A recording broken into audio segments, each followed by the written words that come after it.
हाँ जी, नमस्कारम। आज अपने बात करने जा रहे हैं शिक्षा मनोविज्ञान में 2025 के जो आए हुए प्रश्न हैं उनकी। और उनकी बात आपके सामने प्रश्न जरूर आपको थोड़ा सा इस तरह से दिखाई दे सकता है कि आपको छोटे अक्षर दिखाई दे रहे हों, आप एडजस्ट कर लेना। बड़ी क्लास मैं इसलिए नहीं लेकर आया, उसकी वजह यह है कि मैंने पूर्व में इसको जितने भी PYQ है उसका एक्सप्लेनेशन इस तरह से दिया है कि आपके जो टॉपिक बहुत अच्छे से क्लियर हो जाएगा। इस तरह से उसको सेट किया हुआ है अपन ने, तो आप उन चीजों को देख लेना। अब 2025 में कुछ नए प्रश्न आए हैं। मैं अगर सिलेबस की बात करूं, मेरे सामने आपका सिलेबस ये पड़ा है। आपको अगर 4-5 घंटे में इसका साइकोलॉजी का अगर आपको रिवीजन करना हो तो बहुत ही शानदार तरीके से हो सकता है। अपने अधिगम से जुड़े हुए 4-5 बिंदु हो जाते हैं। और मैंने अधिगम नहीं करवाया था, अधिगम के अलावा मैंने बाल विकास, व्यक्तित्व, शिक्षा मनोविज्ञान की, बुद्धि की और ये सारी चीजें करवा दी थी। अभी अपने करते हैं, इसके बारे में बात करते हैं, ठीक है। अधिगम के बारे में पहला प्रश्न, अधिगम के सिद्धांतों में जब हम बात करते हैं तो इसको आप विकास में भी पढ़ लेते हो और अधिगम में भी पढ़ लेते हो। चलिए पहले प्रश्न को शुरू करता हूं मैं बिना किसी देरी के। माइक वाइक सेट कर लें और हाँ जी, हल के प्रभावी प्रतिक्रिया संभाव्य सिद्धांत के अनुसार प्रश्न दिया गया है आपके सामने। प्रतिक्रिया निषेध का प्रतीक क्या है? अब तो एक हल को हम अच्छे से हल कर लें। एक तो बहुत सारे मनोवैज्ञानिकों के बारे में जब हम पढ़ते हैं, स्किनर और थॉर्नडाइक, तो अब कोई बात नहीं होगी। बात क्या, थोड़ा बहुत गाना वाना हो सकता है समझाने के दृष्टिकोण से, बाकी फटाफट चलेगा काम। हल का जो जितने प्रयोग हैं इसको अच्छे से याद रख लेना। गणितीय प्रयोग हैं। कौन से हैं? गणितीय प्रयोग हैं। स्किनर वगैरह ने, उन्होंने प्रयोगशालाओं में जैसे किए, इसने गणित के आधार पर प्रयोग किए। एक तो इंपॉर्टेंट बात हल की ये हो जाती है दूसरों से अलग। हल ने जो थ्योरी दी उस थ्योरी को, हालांकि हल के सिद्धांत को प्रबलन का सिद्धांत भी कहते हैं, पुनर्बलन का, रेनफोर्समेंट थ्योरी भी कहा जाता है, पुनर्बलन का सिद्धांत भी। लेकिन इसके सिद्धांत को एक और नाम दिया जाता है, SOR। ये पूछा भी गया है कि SOR थ्योरी किसने दी? SOR थ्योरी किसने दी? एस में क्या है? ये हो गया स्टिमुलस। क्या हो गया? स्टिमुलस हो गया, ठीक है। और ये क्या हो गया? ये हो गया ऑर्गेनिज्म। और ये क्या हो गया? ये हो गया रिस्पॉन्स, प्रतिक्रिया जो है, ठीक है, ये रिस्पॉन्स हो गया। वैसे स्किनर, थॉर्नडाइक और पावलोव को जब हम पढ़ते हैं, थॉर्नडाइक और पावलोव को, थॉर्नडाइक की बात करूं मैं, थोड़ा सा इसको समझ लें, फिर आगे लगातार प्रश्न चलते रहेंगे। पावलोव जो है वो क्या करते हैं? वो S और R की बात करते हैं। स्किनर जब है वो रिस्पॉन्स को पहले देगा, प्रतिक्रिया की बात करेगा स्किनर। हालांकि स्किनर की पूरी थ्योरी में क्रिया प्रसूत अधिगम को जब हम पढ़ते हैं तो हम अनुक्रिया के साथ साथ जो है पुनर्बलन की स्किनर बहुत बात करता है। स्किनर ने हल की थ्योरी की बहुत प्रशंसा की है। इन दोनों ने जो काम किया वो इतना ही कहते हैं कि वातावरण में उद्दीपक क्या है, स्टिमुलस क्या है। वातावरण में ऐसी चीज जो कि हमें प्रतिक्रिया करने के लिए तैयार करती है, उत्तेजित करती है, वो दीपक है। हल ने, और ये कहते हैं कि कोई भी प्रतिक्रिया होती है, यानी कि प्रतिक्रिया होगी, रिस्पॉन्स होगा उद्दीपक के प्रति, तो बार बार रिस्पॉन्स से क्या है, व्यक्ति सीख जाता है कुछ ना कुछ। विभिन्न थ्योरी जब हम अनुभवजन्य सिद्धांत पढ़ेंगे, एक आएगा आपके, ये सारे के सारे प्रश्न जो नए प्रश्न आपको इस बार रीट में भी देखने को मिले थे। अनुभवजन्य थ्योरी जो है ये किसने दी थी? ये थ्योरी दी थी रॉजर्स ने। रॉजर्स क्या कहता है? ये सभी सीखने के लिए सिद्धांत है कि कैसे सीखता है। रॉजर्स कहता है व्यक्ति अपने अनुभवों के द्वारा, अनुभवों पर जब चिंतन करता है, इस बार रीट में प्रश्न आया था और उसके 2 उत्तर माने गए थे, अनुभव प्लस जो चिंतन की बात, और एक और ऑप्शन था, दोनों को ही सही मान लिया था उन्होंने, ए और सी को। तो अनुभव और चिंतन की बात करती है अनुभवजन्य थ्योरी जो रॉजर्स ने दी है, जो कहते हैं कि कोई भी बच्चा या व्यक्ति जो उसके अनुभव होते हैं उन पर जब वो चिंतन करता है तो वो अच्छे से सीखता है। थॉर्नडाइक और पावलव जो है वो कहते हैं कि कोई भी उद्दीपक सामने आता है, उसके जो सामने से जो अनुक्रिया की जाती है, रिस्पॉन्स दिया जाता है, तब सीखना साकार होता है।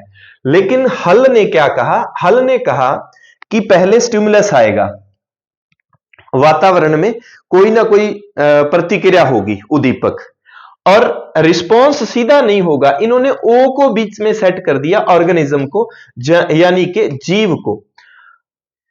स्टिमुलस सामने है, मैंने प्रतिक्रिया करनी है, मैं ऑर्गेनिज्म हूं, मेरे द्वारा जो किया जाएगा वो प्रतिक्रिया है। जैसे वो आपका एक गाना है ना, तू एक चुटकी मारी उंगलां दी, मैं छल मारूंगा पखियां ना, मैं चन्न सितारे की करने, मैनू इश्क हो गया अखियां ना। तो आंखों की बात कर रहा है, ये उद्दीपक हो गया। अब वो कह रहा है कि रिस्पॉन्स ऐसे ही नहीं दिया जाएगा कि आंखों का इशारा हुआ और रिस्पॉन्स कर दिया, नहीं। वो कहता है कि पहले जीवड़े के अंदर कुछ कुछ चलेगा, ये है मुख्य है। वो कहता है ओ है मुख्य है, जब तक उसके अंदर कुछ नहीं चलेगा तब तक प्रतिक्रिया नहीं होगी। और ये सीधा कह देते हैं कि स्टिमुलस देखा और रिस्पॉन्स हुआ। इसकी थ्योरी को, अब हल के बारे में आपसे कोई भी प्रश्न पूछ ले, प्रयोग गणितीय, प्रयोगशाला पर नहीं, गणितीय सूत्र दिए हैं इसने, ये गणितीय सूत्र को भी हम हल करेंगे। हल की थ्योरी को पुनर्बलन का या प्रबलन का सिद्धांत भी, रेनफोर्समेंट थ्योरी भी कहा जाता है। इसके अलावा इसकी जो प्रणाली है, इसको एसओआर प्रणाली कहा जाता है, जिसमें मुख्य भूमिका उसका कहना है कि ऑर्गेनिज्म की, जीव की होती है, उसके अंदर जो चल रही है उस पर वो रिस्पॉन्स देता है। इसको मैं दौड़ देता हूं भैया। अब आती है इस पे बात। अब उसने कहा कि उसने जो सूत्र दिया, उसने जो जितनी सिस्टम है उसको एक गणितीय सूत्र में प्रो दिया है उसने, प्रतिक्रिया निषेध। उसने कुछ टर्म्स दी, एक प्रतिक्रिया निषेध है, उसको तो नाम दे दिया उसने IR।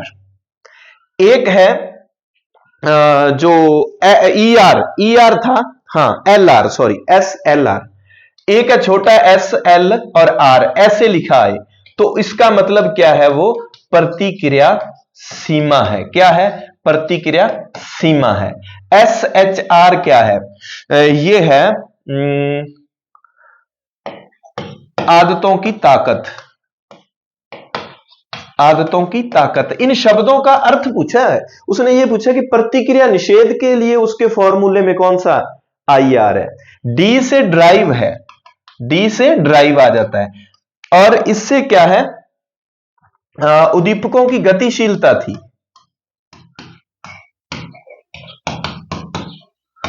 गतिशीलता भी लिखा आ सकता है। एक और चीज मैंने नई देखी थी, क्या लिखा आ सकता है? उद्दीपक की, हाँ, उद्दीपक की तीव्रता लिखा आ सकता है। उद्दीपक की तीव्रता, हाँ, उद्दीपक की तीव्रता लिखा आ सकता है, गतिशीलता लिखा आ सकता है। के अगर शब्द पूछे तो के का मतलब है प्रोत्साहन। प्रोत्साहन, ये मुख्य मुख्य शब्द जो हैं उसके सूत्र में उसने एक सूत्र दिया है ना, तो उस सूत्र से संबंधित है। ER जो है, ER भी है, ER है शायद, ER है क्या? हाँ, ER है, SER। इसका मतलब है प्रतिक्रिया क्षमता। अब इसको थोड़ा सा अगर वो पूछ लेता है, पहली बार वो इस सिस्टम में गया है। अब आप यहां देखेंगे उसने प्रतिक्रिया निषेध पूछ लिया।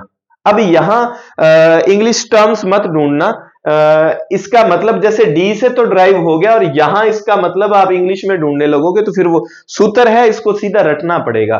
प्रतिक्रिया निषेध के लिए उसने IR रखा है। आप ढूंढ लेना कि L बड़ा LR मिल जाए तो वो प्रतिक्रिया की क्या है? सीमा है। L लॉन्ग सीमा, ठीक है, लॉन्ग सीमा, L सीमा याद रख लेना। और प्रतिक्रिया की क्षमता अगर पूछता है तो वो E है, E है। वैसे तो एबिलिटी होती है ना, तो वहां फिर E से स्पेलिंग नहीं आपका बनेगा नहीं काम, तो एबिलिटी कर लेना ना, क्षमता की बात करता है। K से प्रोत्साहन की बात करता है। और SHR ऐसे इसको कर लेना, आदत होती है, हैबिट। और S क्या होता है? ताकत, स्ट्रेंथ, हैबिट स्ट्रेंथ याद कर लेना, आदतों की ताकत, ऐसे करके। तो इस तरह से ये सूत्र हो गया। कुल मिला के हल की थ्योरी में इतनी बातें, अगर हल से पूछता है तो यहां से आ जानी चाहिए। चलिए नेक्स्ट प्रश्न आपके उम्मीद है आपको ये हल की थ्योरी मैंने जो नए तरीके से आपके सामने पेश की आपको ठीक लगी होगी। गिलफोर्ड की थ्योरी की बात करते हैं। कौन सी थ्योरी? 6 यानी कि गिलफोर्ड ने जो 3 डायमेंशनल थ्योरी दी उसमें बुद्धि के कुल कितने खंड बताए? 180 खंड बताए। इसमें भी ये 6, 5, 6 कौन कौन से हो गए? संक्रिया, विषय वस्तु, उत्पाद। संक्रिया, विषय वस्तु, उत्पाद में क्या क्या नाम था उसका?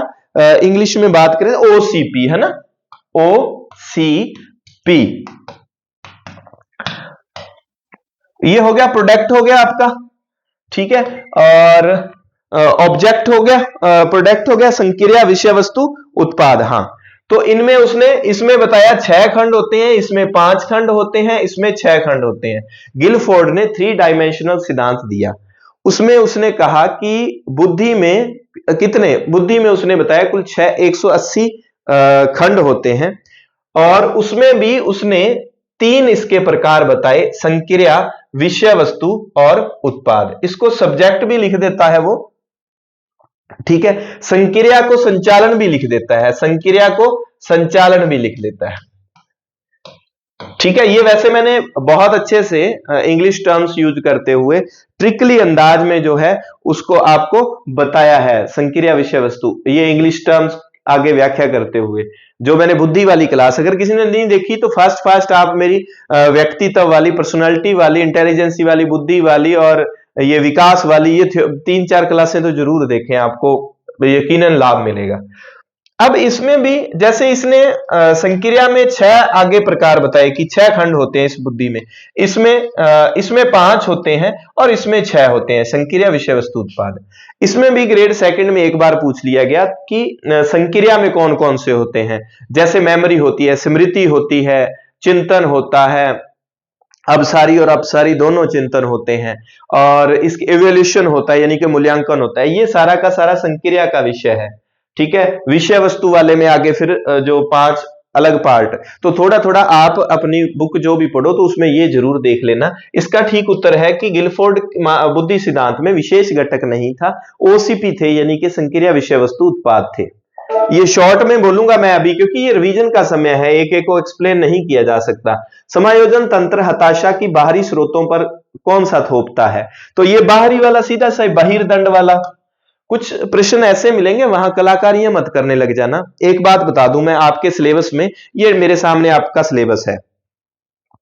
फ्री के नंबर आपको कहां से मिल सकते हैं? एक तो अभिप्रेरणा वाला आगे आएगा, तब मैं आपको बताऊंगा वहां पर। एक विविध अधिगमकर्ता के प्रकार, प्रतिभाशाली, सृजनशील, इन बालकों को अच्छे से देख लें अगर आप कि प्रतिभाशाली बाल, इसमें देखना क्या होता है स्पेशल। एक तो कौन से प्रतिभाशाली है और कौन से सृजनशील है, इनमें आपस में आपको इनको बांटना। और दूसरा, इनकी शिक्षा कैसी होनी चाहिए। जैसे वर्ग आधारित है ना, ग्रेडिंग वाली, वो किसकी? प्रतिभाशालों बालकों की। विशेष कक्षाएं किन के लिए? प्रतिभाशाली बालकों के लिए। और जो है सृजनशील बालक, उनके लिए भी बताई गई है अलग से कि इस तरह से कक्षाएं होनी चाहिए। हाँ, बाल विकास में बहुत सारी चीजें हो जाती है, वहां आपसे गड़बड़ हो सकती है, लेकिन अधिगम भी फ्री का है, बुद्धि भी फ्री का है। मुझे तो ये फ्री कैसे लगती है, जब सेकंड ग्रेड में करेंगे अपने कोई ऑफलाइन का या जो भी बैच का, तब आपको हाँ अंदाजा हो जाएगा कि है तो फ्री वाला सा। ये आ गया मास्लो आ गया, है ना। तो इसमें भी अगर मैं बात करूं, कौन से 2 व्यक्ति थे, हर्जबर्ग और मेरा फेवरेट क्लीवलैंड ढूंढने दो मुझे। हाँ, क्लीवलैंड, ठीक है। मैकलीलैंड, सॉरी, क्लीवलैंड नहीं, मैकलीलैंड और एटफिंसन। एक तो मैकलीलैंड, इसके साथ एटफिंसन, ठीक है। और एक व्यक्ति है हर्जबर्ग। देखो प्रश्न तो काफी सारे।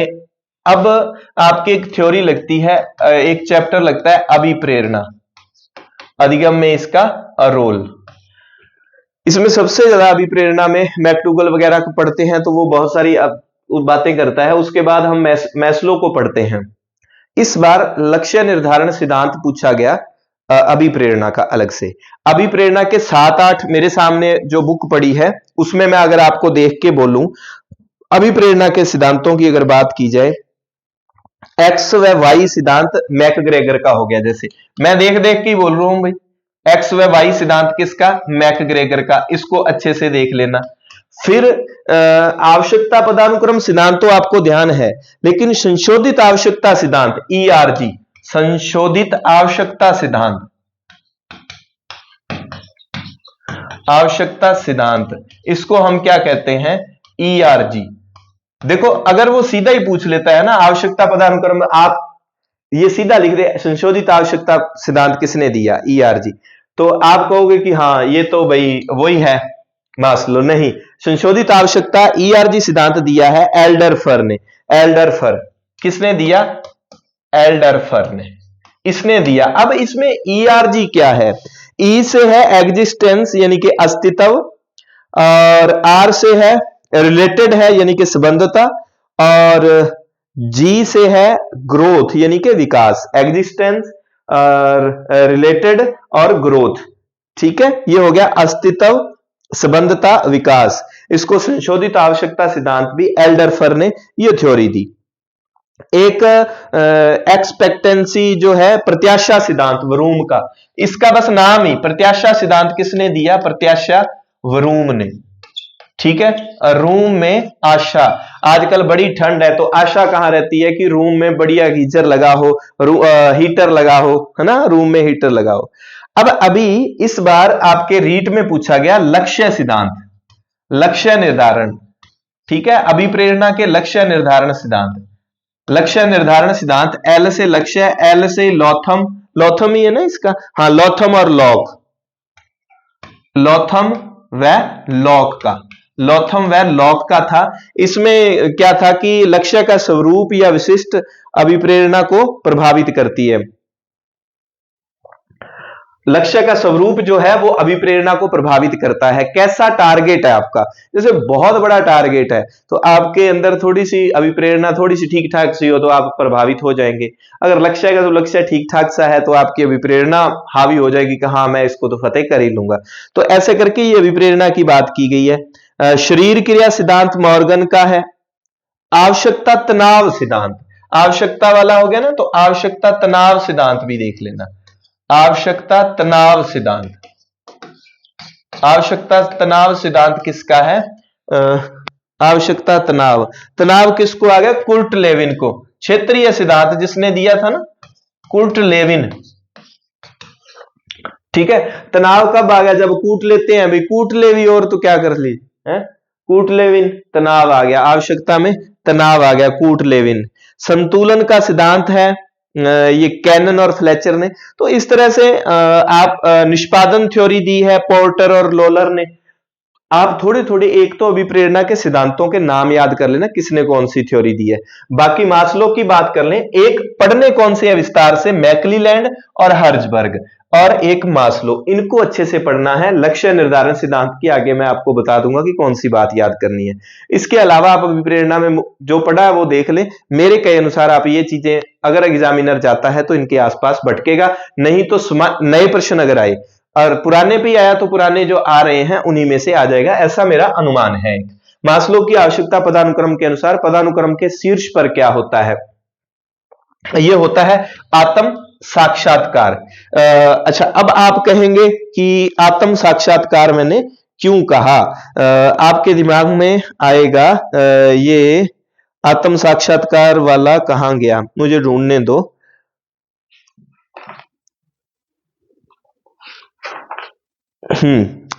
हमारा ये रहा सेल्फ एक्चुअलाइजेशन, है ना, एक्चुअलाइजेशन।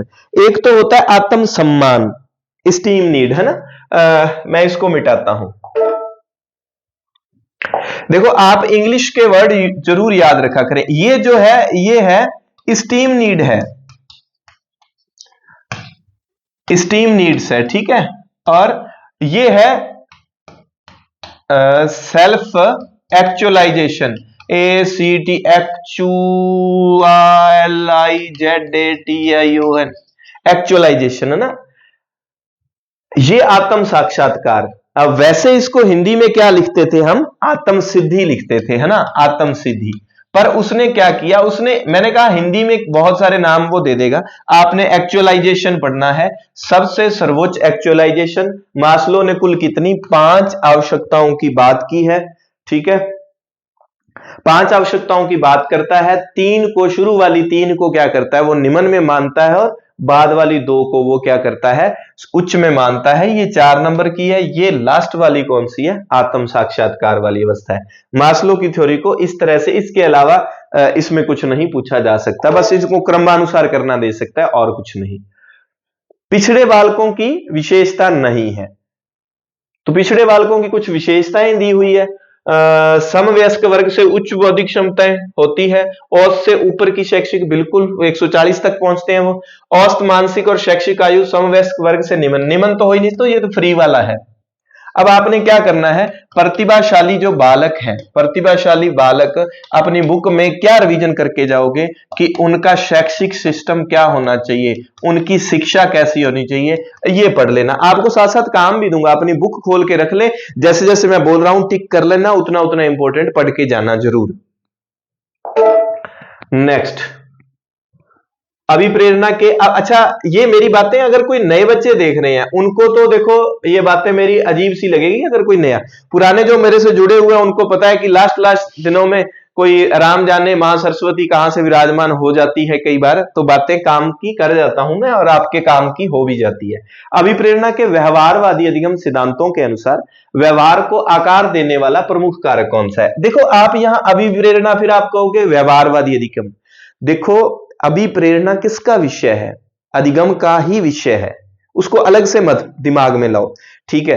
अब ये अभिप्रेरित जो करता है चीजें, उसमें व्यवहारवादी अधिगम भी है, संज्ञानवादी अधिगम भी है, जिसमें हम सूझ वाला और प्याजे वाला और वो संज्ञान, व्यवहारवादियों में हम इनको पढ़ लेते हैं, कुत्ते को, बिल्ली को, कबूतर को, ये सारे व्यवहारवादी में हम पढ़ लेते हैं।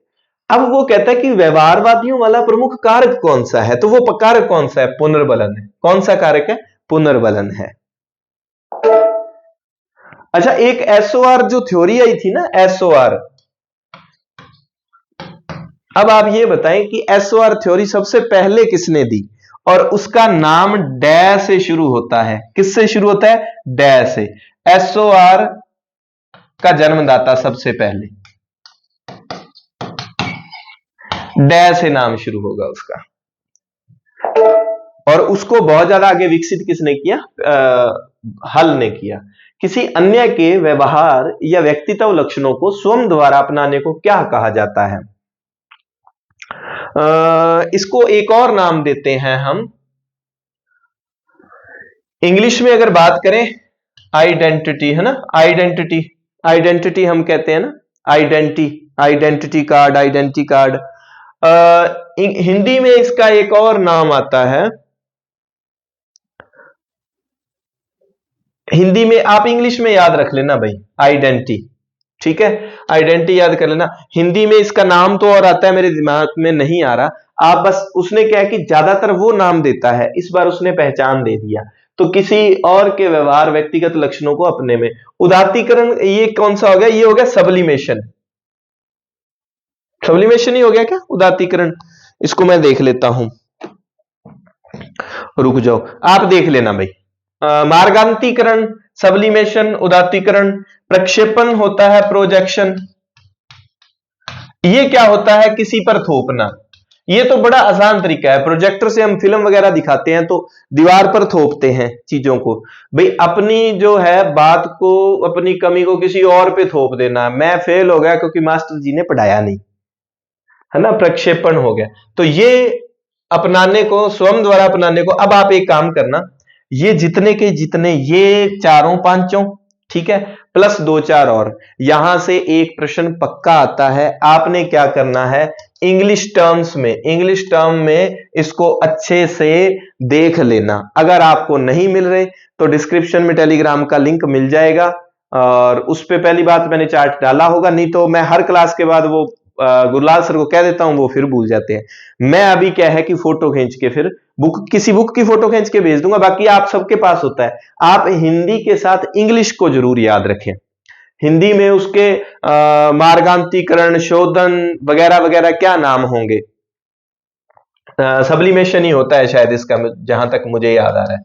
ठीक है, तो आप इनके इंग्लिश में नाम जरूर याद रखें। और शोधन मार्गांतीकरण होता क्या है? ये होता है जैसे तुलसीदास जी वाली बात मैं अगर करूं कि समाज अगर आपकी किसी चीज को मान्यता नहीं देता तो आप वो चीज करना जो समाज मान्यता दे। तुलसीदास जी का प्रेम अपनी पत्नी के प्रति था, लेकिन पत्नी ने कहा कि आप किधर ये इस प्रेम में इतना, अगर आपने प्यार राम से किया जाता तो राम मिल जाते आपको। तो फिर वो उनका जो प्रेम था वो दूसरी दिशा में लग गया। तो वो वाला उदाहरण यहां पर दिया जाता है। ये सारे मैंने बता दिए आपको। ठीक है, इसका ठीक उत्तर है आइडेंटिटी। पूर्व संक्रियात्मक अवस्था के दौरान कौन सी क्षमता विकसित होती है? अब ये प्याजे पर मैंने स्पेशल एक क्लास दी है 40 मिनट की, और प्याजे आपका कभी जीवन में गलत नहीं होगा। पूर्व संक्रियत कौन सी? Pre operational stage. Pre operational stage में सारा का सारा क्या होता है? जीववाद की प्रवृत्ति होती है, अहम केंद्रवाद होता है, ईगोसेंट्रिज्म होता है। ये सारी की सारी चीजें किसमें होती है? पूर्व संक्रियात्मक अवस्था में होती है। इसमें ये सारी की सारी किसमें चली जाती है? फॉर्मल स्टेज में चली जाती है। लास्ट वाली औपचारिक संक्रियात्मक जो लास्ट वाली होती है उसमें चली जाती है। मूर्त चिंतन किसमें होता है? कंक्रीट में होता है। किसमें होता है? कंक्रीट में होता है, जो तीसरी। ठीक है, संवेदी पेशीय, पूर्व संक्रियात्मक अवस्था, संक्रियात्मक अवस्था और फॉर्मल स्टेज वाली। तो कंक्रीट वाली में मूर्त चिंतन होता है। ठीक है, तो इस तरह तो कल्पना, तर्क, ये सारा चौथी स्टेज में चला जाता है। और वस्तु स्थायित्व का गुण किसमें पाया जाता है? ये जो आपकी संवेदी पेशी है, सेंसरी मोटोर स्टेज, जो पहली 2 वर्ष वाली है, उसमें पाया जाता है। ये तो मैंने बहुत अच्छे से आपको एक्सप्लेन किया हुआ है। निम्न में से कौन सी एक व्यक्तित्व मापन के प्रक्षेपण परीक्षण की प्रोजेक्शन वाली परीक्षण विधि नहीं है? तो ये कौन सी है? रेटिंग स्केल में डायरेक्ट उसका किया जाता है, किसी के द्वारा परीक्षण नहीं किया जाता। अब व्यक्तित्व वाली थ्योरी को मुझे नहीं लगता कि आपका अगर उसको, मैं मेरी वीडियो की क्यों बात कर रहा हूं, औरों ने बहुत बढ़िया बहुत बेहतर करवाया है, लेकिन मेरे पास देसी जुगाड़ होते हैं कि चीजों को मैं याद करवाता हूं। अभी बार बार जिक्र इसलिए कर रहा हूं कि अभी भी 2-3 दिन है आपके पास। अगर साइको में आपका हाथ टाइट है और कोई चीज आपको याद नहीं हो रही तो आप जरूर देखें। मेरे साथ जो कंटिन्यू बच्चे जुड़े हुए हैं उनको भी अभी तक नहीं पता था कि अपनी साइकोलॉजी की वीडियोस हैं। 12-13 वीडियो हैं, उसमें आपके काम की 5-6 वीडियोस हैं, बाकी क्या है कि रीड के अनुसार बनाई थी। तो आप जरूर देखें और पेपर के बाद आप मुझे कहेंगे कि सर हाँ ये ठीक है। क्योंकि ना करते हमें ये ना करते प्यार मैं तो कर गई, वो वाली बात नहीं। ना करते हम क्या करते हैं, हमें लगता है कि हमें ये याद है, बुद्धि वाली थ्योरी याद है। व्यक्तित्व में इतने पैमाने इतने एंगल से प्रश्न वो दे देता है इन्हीं में, और प्रश्न ऐसा ही देता है। आप खड्डा खोदने लग जाएं कि हम तो बहुत गहराई में करेंगे, वो ऊपर से थ्योरी का कुछ पूछ ले तो वो मिन्नीसोटा परीक्षण ही ना हमें सेट बैठे, हाथल साहब वाला। विकास के सिद्धांतों के अनुसार ये 2 थ्योरी होती है, प्रोक्सिमो डिस्टल वाली और सैफला काउडल वाली। तो सैफला काउडल वाली उसने पूछा था, सिर से शुरू होता है और पैरों की ओर बढ़ता है। विकास सिर से शुरू होकर बच्चा सबसे पहले अपने सिर को उठाना शुरू करता है, धीरे धीरे गर्दन को, फिर धीरे धीरे इनका काम करना, फिर धीरे धीरे सबसे लास्ट में क्या है, पैरों से चलना सीखता है। तो मस्ता, इसको सैफला काउडल सिद्धांत कहते हैं। ठीक है, और इधर से इस तरफ जाता है उसको क्या कहते हैं, वो प्रोक्सिमो डिस्टल। कौन सी थ्योरी होती है वो? ADHD वाले छात्रों की सीखने में मदद के लिए कौन सा शिक्षण तरीका सुझाया गया है? तो ये कौन सा है?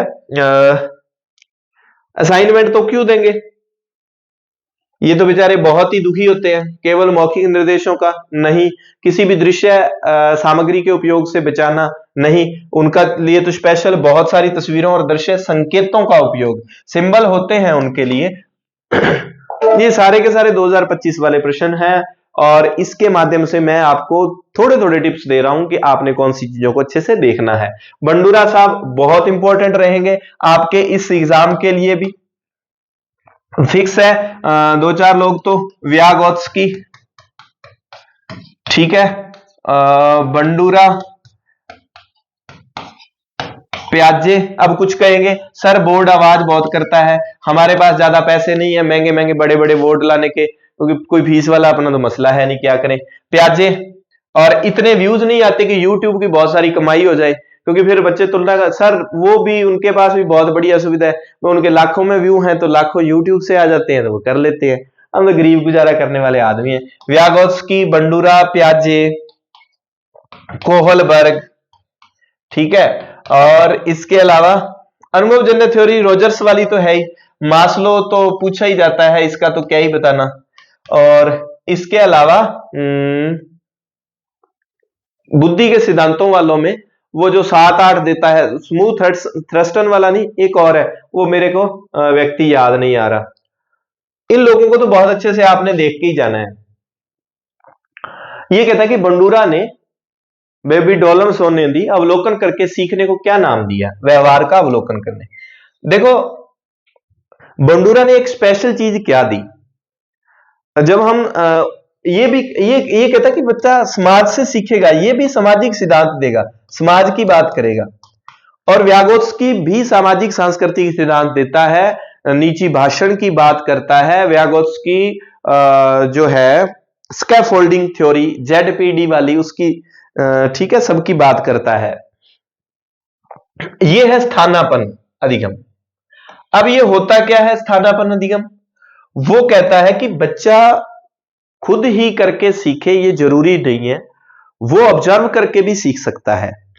मान लो उसके सामने जो है, उसके सामने कोई मिस्टेक कर रहा है, किसी ने गलती की, उसको सजा मिली, फिर उसने सुधार किया और उससे वो सीख सकता है। मान लो किसी छोटा बच्चा है, थोड़ा सा बड़ा हुआ बच्चा, उससे कुछ ऐसा हुआ, मान लो कि उसने गलती से आग को छू लिया, हाथ जल गया, और दूसरे ने देख लिया तो उसको सीखने को मिल गया कि ऐसे करके भाई दर्द होता है, कुछ ना कुछ गड़बड़ हो जाती है, तो इसको कहते हैं स्थानापन्न अधिगम।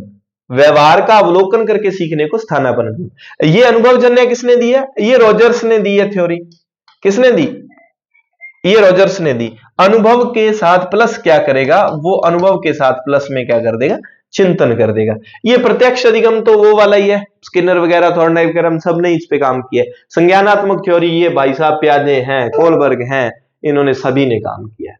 कौन सा सिद्धांत, निजी भाषण पर पर्यावरण, पर्यावरण की बात करने वाला, संस्कृति की बात करने वाला, समाज की बात करने वाला, निजी भाषण की बात करने वाला, जेडपीडी की बात करने वाला, स्कैफोल्डिंग की बात करने वाला, ये सारे के सारे वाले जो हैं वो भाई साहब कौन है, व्यागोत्स्की है। स्कैफोल्डिंग क्या होता है, हिंदी में पाड़, सहारा देना, ये सारा का सारा। अच्छा ये है क्या, ये अस्थाई सहायता है। कौन सी है, अस्थाई सहायता है। जब कोई बच्चा सीख रहा है, मान लो साइकिल चला रहा है, तो आपने उसको थोड़ा सा पकड़ के, वो स्कैफोल्डिंग है।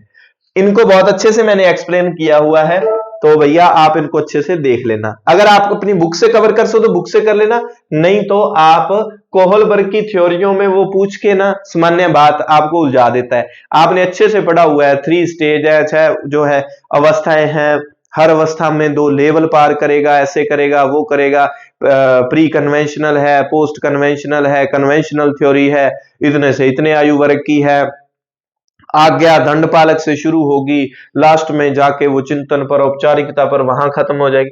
कौन सा दिए गए कथन सही वर्णन करता है। अच्छा, अत्यंत प्रतिभाशाली माता पिता की संतान अपने माता पिता की अपेक्षा कम, मतलब क्या हो गया, विपरीत,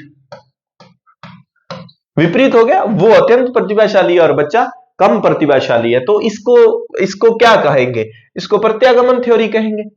आपने प्रत्यागमन थ्योरी, वो एक समान गुण वाली और अलग अलग गुण है तो भिन्नता वाली थ्योरी, और विपरीत गुण है तो प्रत्यागमन वाली थ्योरी, ये पढ़ा होगा। आ जाओ जी। हाँ भाई, कौन सा शील गुण व्यक्तित्व की महत्वपूर्ण संरचना है, व्यक्ति के दिन प्रतिदिन की अंत्य क्रिया में परिवर्तित नहीं होता तथा इसका प्रेक्षण सीधे नहीं किया जा सकता। अब देखो यहां पर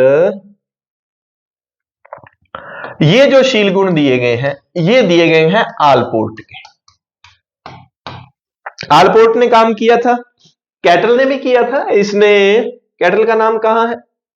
अच्छा, इसका नाम नहीं आया ना, कैटल का नाम नहीं आया।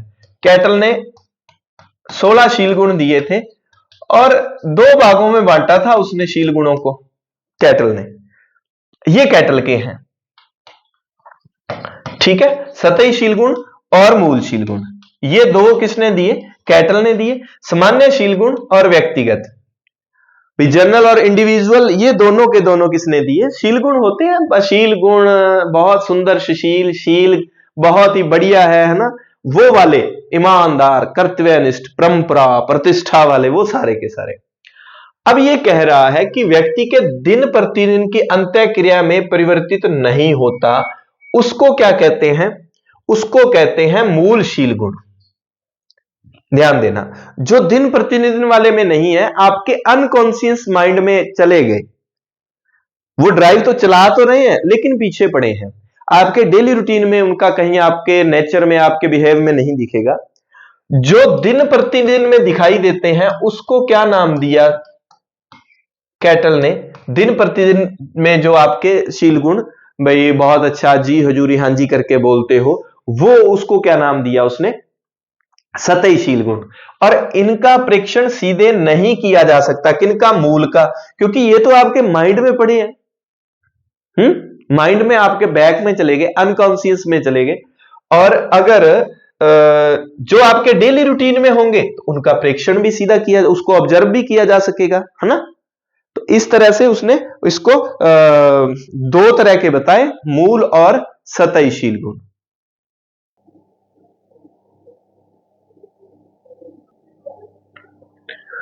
हां जी, तो ये कैटल भाई साहब को हमने देख लिया। अब हम चलते हैं नेक्स्ट प्रश्न पर। तो ये 1 घंटे की क्लास रहेगी, निश्चिंत रहे, आपको देरी जल्दी कुछ ना कुछ हो सकता है। विद्यार्थी स्थानिक बुद्धि संपन्न है, कौन सा? स्पेशल वाला, है ना, स्पेक्चुअल, जिसको स्पेशल बोलते हैं, स्पेशल बुद्धि संपन्न है। तो एक शिक्षक के रूप में आप उस विद्यार्थी के माता पिता को उच्च अध्ययन में किस, स्पेशल वाला कौन सा होगा? चित्रकार, मूर्तिकार, और अच्छा ये किसने दिए थे? 9 तरह की बुद्धि बताई थी, ध्यान रखना। 9 बुद्धि के प्रकार बताए थे, 9 तत्व नहीं बताए। उसने 9 को अलग अलग प्रकार की बुद्धि कहा है। उसने कहा कि एक अगर डैमेज हो जाती है तो दूसरी काम करती रहती है। तो 9 प्रकार बताए थे, ना कि बुद्धि के 9 तत्व। किसने? गार्डनर ने। एरिक्सन के मनोवैज्ञानिक, अच्छा एक ये एरिक्सन का मनोसामाजिक सिद्धांत रह गया था मेरे दिमाग से, ठीक है। एरिक्सन, ये बहुत अच्छे से करवाया है मैंने। तो एरिक्सन भाई साहब, अच्छा ये जुड़ा हुआ ही आ गया। अहंग सत्यानिष्ठा वाली कौन सी है? उत्तर व्यस्तता वाली, लास्ट वाली। स्वायत्ता बनाम लज्जा या शक, शुरू में। इसको भाई बार बार मैं मेरी बात क्यों करूंगा, क्योंकि मैंने तो भैया इसको देसी तरीके से बहुत अच्छे से कवर किया हुआ है। आत्मीयता बनाम एकांतता, ये प्रारंभिक व्यस्तता वाली, यानी कि 20 वर्ष वाला होगा तो एकांतता वाली बात करता है, आत्मीयता की बात करता है। पहचान बनाम भ्रांति वाला कौन सा हो गया? किशोर वाला हो गया, 12 से 20 वाला। 12 से 20 पहचान बना लेगा और पहचान बना के अपना बढ़िया सेटल करके, और 20 के बाद क्या है? एकांत में आत्मा की बात करेगा, आत्मीयता की बात करेगा। कौन सा व्यक्तित्व मापन हेतु प्रक्षेपीय परीक्षण नहीं है? प्रक्षेपीय परीक्षण कौन सा नहीं है? कैटल वाला, ये तो डायरेक्ट है, प्रक्षेपीय वाला नहीं है। वैसे तो इनको देख के ना, इनका हुलिया देख के पता चल जाता है उत्तरों में। बुद्धि एक समुच्चय या सार्वभौमिक क्षमता है जिसके सहारे व्यक्ति, ये एक परिभाषा आई थी इस बार, भाई नई सी वेस्लर की परिभाषा थी, इसमें क्या ही बताना कि सार्वभौमिक क्षमता है जिसके सहारे व्यक्ति उद्देश्यपूर्ण क्रिया करता है, ठीक है, विवेकशील चिंतन करता है, वातावरण के साथ प्रभावकारी ढंग से समायोजन करता है। ये वातावरण की बात करता है, चिंतन की बात कर रहा है, उद्देश्य की बात कर रहा है, ऐसी सार्वभौमिक क्षमता है। तो ये कौन सा? वेस्लर कर रहा है, वैसलीन। ये आ गया शिक्षण अधिगम प्रक्रिया में स्कैफोल्डिंग का क्या अर्थ है? मदद, अस्थायी सहायता, ये रही अस्थायी सहायता, मदद के लिए अस्थायी सहायता। तो एक तो क्या हो जाएगा कि ये प्रश्न आपने देखे सुने होंगे, लेकिन मैं इन प्रश्नों के माध्यम से आपको थोड़े थोड़े टिप्स देने का प्रयास कर रहा हूं। जिनकी साइको बहुत अच्छी है वो क्लास छोड़ के जा सकते हैं, अपना समय व्यर्थ ना करें, मैं ये आपको बता देता हूं। एक अगर ये थ्योरी मेरे पास पड़ी होगी, इस प्रश्न को पढ़ें और इसका उत्तर दें। अगर मेरे पास इसका बहुत अच्छा डाटा मैंने फोटो क्लिक की थी, अगर मुझे वो मिल जाता है तो मैं आपको वास्लो का किसका था वो, ये डेटा अगर मुझे मिल जाता है तो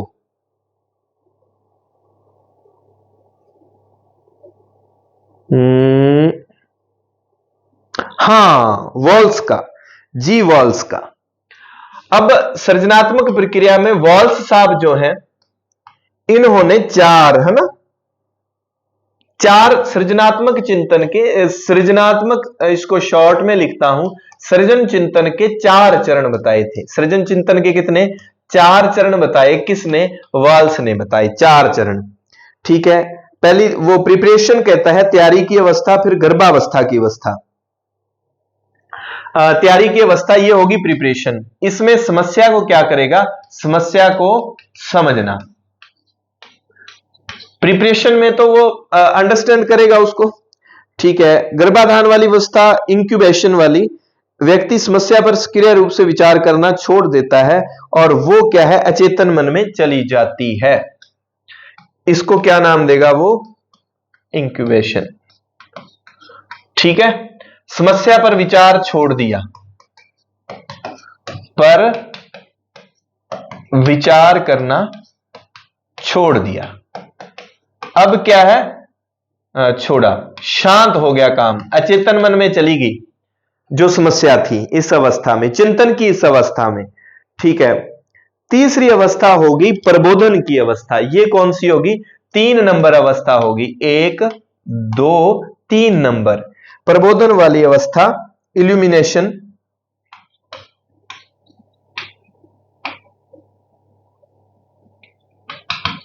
ठीक है, और इसको क्या नाम दिया, इसको नाम दिया यूरेका।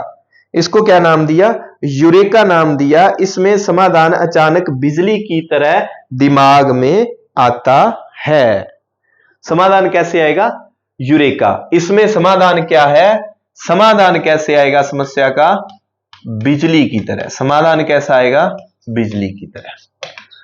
देखो मुझे ये नहीं है कि मेरे, क्योंकि ये मेरा साइकोलॉजी विषय नहीं है, तो बहुत सारा डेटा आपको विषय से हटकर मैं पहले याद करके आऊं, फिर मैं आपको करवाऊं, जैसा तैसा भी है। हाँ, आपको मैनेज करके परोस के आपके सामने रख दूंगा। जो कि आपसे चीज नहीं होगी वो मैं आपको, चाहे मुझे देख के करवाना पड़े कैसे भी, हाँ मैं इसको फोन से देख के मैंने आपको करवाई, तो चीज आपके क्लियर होगी कि ये मसला क्या है। सृजनात्मक चिंतन के वाल्स ने 4 चरण बताए। पहला क्या होता है, तैयारी की अवस्था होती है जिसमें समस्या को समझा जाता है।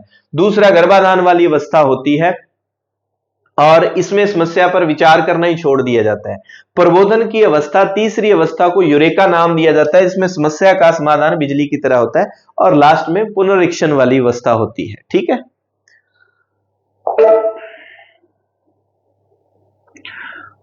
कितनी निश्चितताओं को शामिल किया गया है, जग जाहिर सा प्रश्न। पहले बहुत कम थी, अब 21 होगी।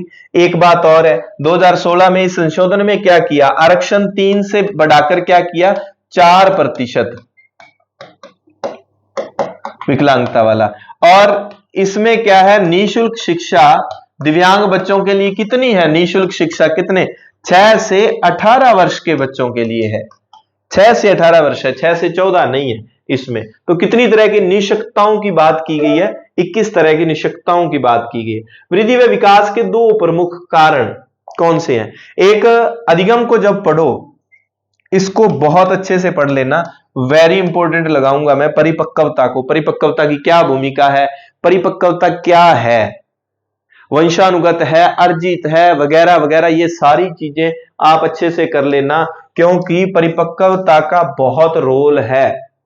विकास के 2 प्रमुख कारण परिपक्वता और अधिगम है। परिपक्वता और अधिगम को नए नवेले जो जोड़ा होता है वैवाहिक, उसके जैसा बताया गया है कि इसके बिना ये नहीं है। कोई चीज का परिपक्व होने के बाद, बहुत सारी चीजें परिपक्व होने के बाद सीखी जाती है। मान लो बहुत छोटे बच्चे को आप साइकिल वगैरह, और वो कैसे सिखा सकते हो, भले उसको कितना ही प्रशिक्षण दो, प्रशिक्षण से भी जरूरी परिपक्वता को बता दिया।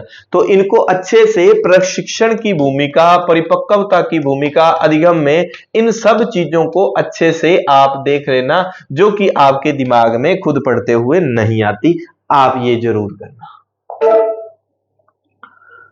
सृजनात्मकता की विशेषताओं में निम्न में से कौन सी नहीं है? सृजनात्मक, साहसी और खुली सोच है। सृजनात्मकता में अहंग की भागीदारी। सृजनात्मकता को बहुत अच्छे से पढ़ लेना आप। सृजनात्मकता की बुद्धि से, उसको बुद्धि से पृथक नहीं किया जा सकता। सृजनात्मकता एवं विद्यालय उपलब्धि परस्पर संबंधित हैं, ठीक है। अहम वाली भावना नहीं होती। सृजनशील बालक जो हैं, क्रिएटिव बालक हैं, उनमें अहम की भावना नहीं होती, बड़े शानदार होते हैं। आप मेरे को ले लो, हैं? मेरी बात ही कर लो आप। कब आपको लगा कि मैं सर में आपने ईगो दिखाया हमें? तो संज्ञानात्मक अधिगम के अंतर्गत प्रच्छन्न अधिगम का प्रमुख सिद्धांत है। प्रच्छन्न एक बेरोजगारी भी होती है, कृषि क्षेत्र में हम देखते हैं इको वाले। बिना पुरस्कार व पुनर्बलन के भी सीखना होता है। संज्ञानात्मक अधिगम के अंतर्गत प्रच्छन्न अधिगम का प्रमुख सिद्धांत है। तो ये कहता है कि बिना पुरस्कार व पुनर्बलन के भी सीखना होता है। केवल वाली बात तो ना, ये देखो, ये देखो, ये देखो, केवल वाली बात तो साइको में क्रॉस ही लगा देना, आप तुक्का भी मारो तो। मनुष्य की मूल प्रवृत्ति जन्य या संवेगात्मकता शक्ति को अभिव्यक्त होने का अवसर देना, जैसे एक दूसरे से घुलने मिलने की स्वतंत्रता कहलाती है। ये अतिरेचन है। बहुत सारे बच्चों ने इसे नया देखा होगा, अतिरेचन, क्योंकि शोधन मार्गान्तीकरण एक ही होता है, अगर अच्छे से आपको ध्यान हो तो, ठीक है। तो इसका अतिरेचन होता है। गिलफोर्ड भाई साहब फिर आगे, ओसीपी, संक्रिया विषय वस्तु उत्पाद। ये देखो, इसने क्या कहा, क्रम पूछा, संक्रिया विषय वस्तु उत्पाद, संक्रिया विषय वस्तु उत्पाद, ओसीपी। विषय वस्तु को सी की जगह सब्जेक्ट भी लिखा आ सकता है। प्याजे के संज्ञात्मक विकास के चरणों के अनुसार बच्चे किस चरण में वस्तु स्थायित्व विकसित करते हैं? वस्तु स्थायित्व का गुण, संवेदी कारक, सेंसरी मोटर स्टेज जो है, sensory motor stage, sensory motor stage में होता है। इन सभी अवस्थाओं को बहुत अच्छे से एक्सप्लेन किया है। मैं हल्का फुल्का टच करूंगा ताकि जो लास्ट में बच्चे रिवीजन करवा रहे हैं, मैं रिवीजन नहीं करवाऊंगा, रिवीजन आपको करना है, ठीक है। एक मैनेजमेंट वाली क्लास आपको 1.5 घंटे की दे दूंगा, जिसमें सारे मैनेजमेंट का रिवीजन हो जाएगा आपका। कौन सा अभिप्रेरणा सिद्धांत प्रदर्शन बढ़ाने के लिए स्पष्ट और विशिष्ट उद्देश्यों का निर्धारण पर केंद्रित है? ये आ गया आपका। अब याद करो वो कौन सा सिद्धांत? लोथम वाला।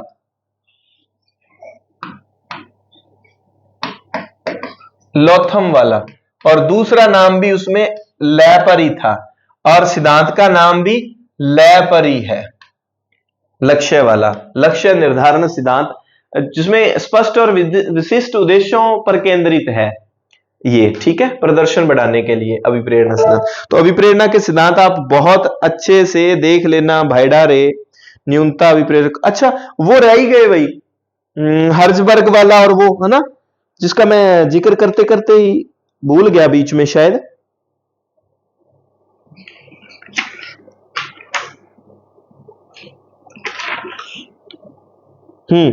द्विघटक सिद्धांत, हर्जबर्ग वाला, हाइजीन वाला और मोटिवेशन वाला, आरोग्य घटक और अभिप्रेरक। हर्जबर्ग की थ्योरी तो रह ही गई, जो मैंने कहा था, अच्छे से देख लेना। हाइजीन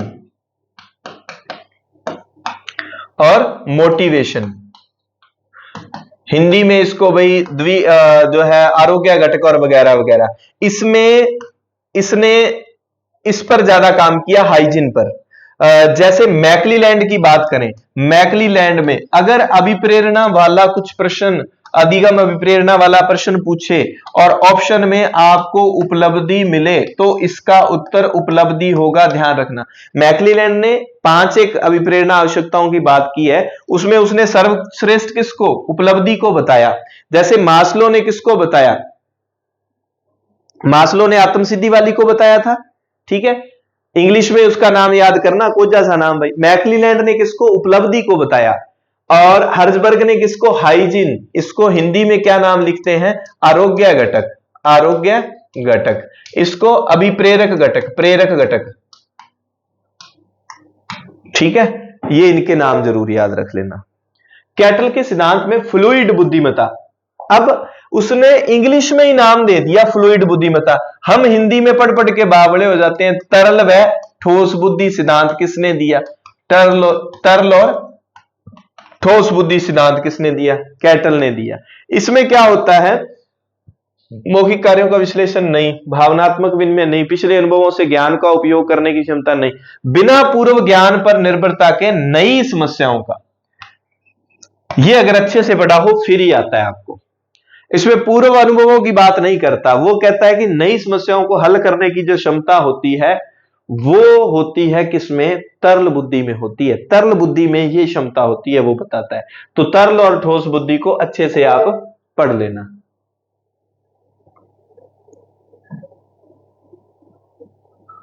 कोलबर्ग के नैतिक विकास के चरणों के अनुसार कौन सा चरण व्यक्तिगत अधिकारों और न्याय के सार्वभौमिक सिद्धांतों की, सार्वभौमिक वाली, सार्वभौमिक नैतिकता सिद्धांत, ये तो सीधा सही पढ़ा था। अच्छा एक बात और बताऊं मैं आपको, ये देखो पहले नंबर से लेकर ये 6 नंबर तक, एक बात बताऊं मैं आपको, जब ये पेपर में दिया जाता है ना तब ये लगता है कि भाई कानून वाला भी है, सामाजिक अनुबंध वाला भी, सारे ही लगते हैं। इसीलिए इस बंदे को वेरी इंपॉर्टेंट मानते हुए अच्छे से पढ़ के जाना। कोलबर्ग प्याजे भाई साहब आपको मिलेंगे, व्यागोत्स्की आपको मिलेगा, बंडूरा साहब आपको दे, तो ये थोड़े बहुत लोग तो पक्के हैं, यहां से आना ही आना है, इनका काम तो चलना ही। सीखने को परिपक्वता से किस प्रकार अलग किया जा सकता है, यहां फिर परिपक्वता की बात की जा रही है।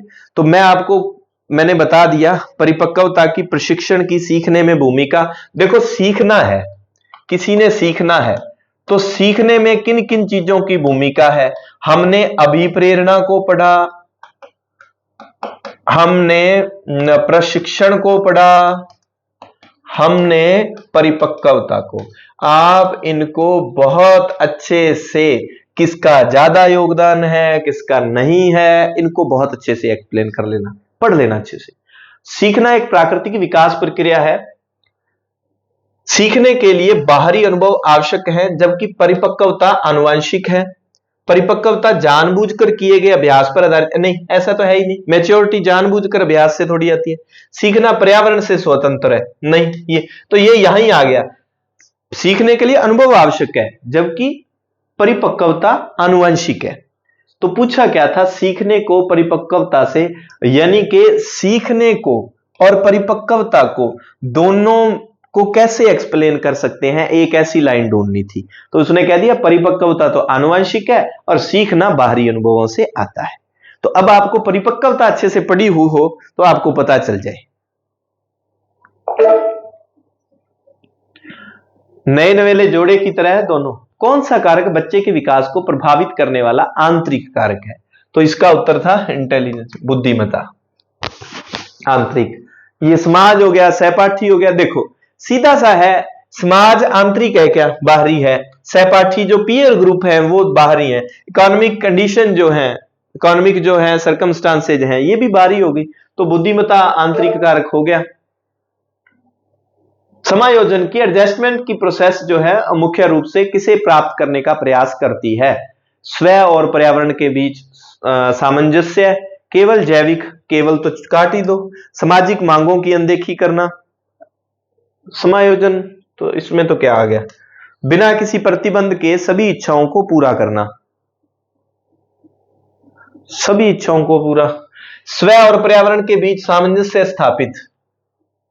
तो समायोजन वैसे भी सामंजस्य वाली बात, इनमें तो ये समायोजन वाला तो ना आपका बिल्कुल फ्री का ही प्रोग्राम होगा। और से कम बुद्धिमत्ता वाले छात्रों को कौन सी शिक्षण रणनीति की सिफारिश की जाती है? और से कम बुद्धिमत्ता, बुनियादी चरणों को छोड़ देना, उससे कम वालों को नहीं।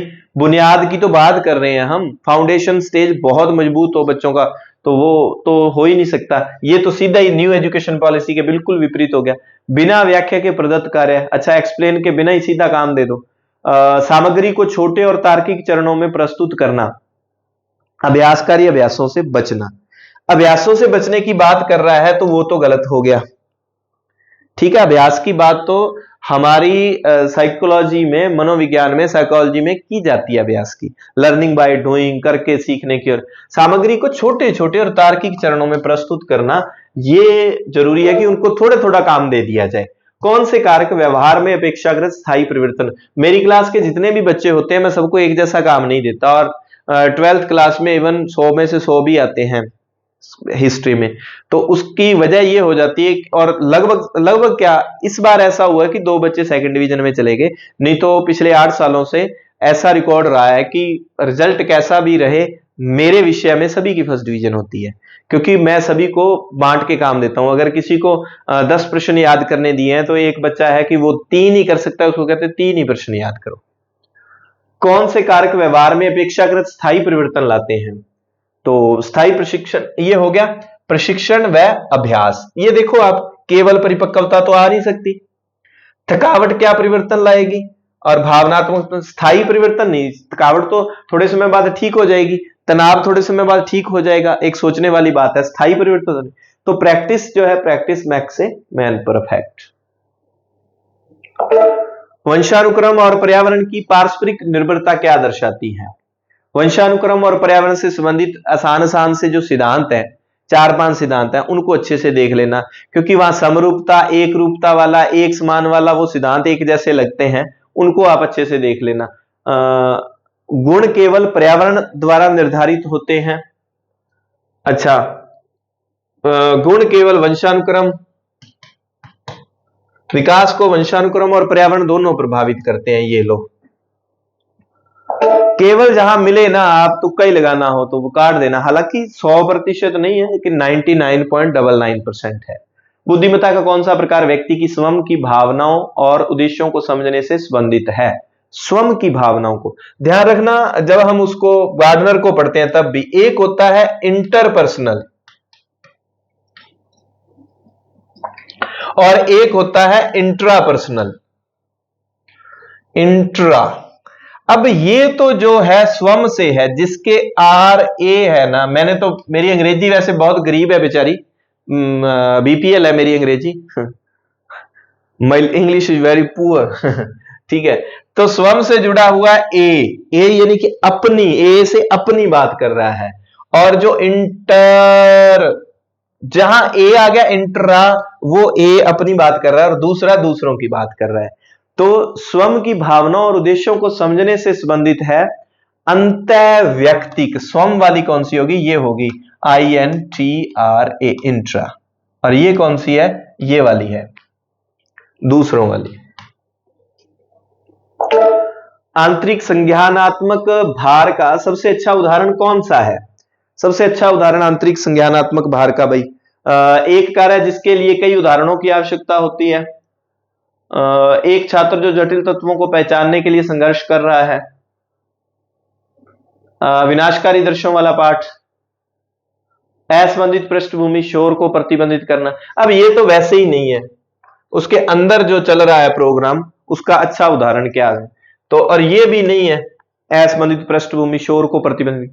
विनाशकारी दृश्यों वाला पाठ हो सकता है एक छात्र जो जटिल तत्वों को पहचानने के लिए संघर्ष कर रहा है, इसका मतलब उसके अंदर ये वाला सिस्टम है। कौन सा समायोजन तंत्र शराब या नशीले पदार्थों का उपयोग दुश्चिंता से बचने के लिए करता है। मेरा सारा का पूरी क्लास में इधर ही मुंह रह जाता है, क्योंकि मेरे को वो है, बातें तो मुझे आती नहीं है, सीधा साधा बोला बड़ा सा हूं मैं। और वैसे क्या है कि क्या बात करनी थी, फिर मुझे लगता है कि समय है नहीं, बातें क्यों करनी, सीधा काम करें।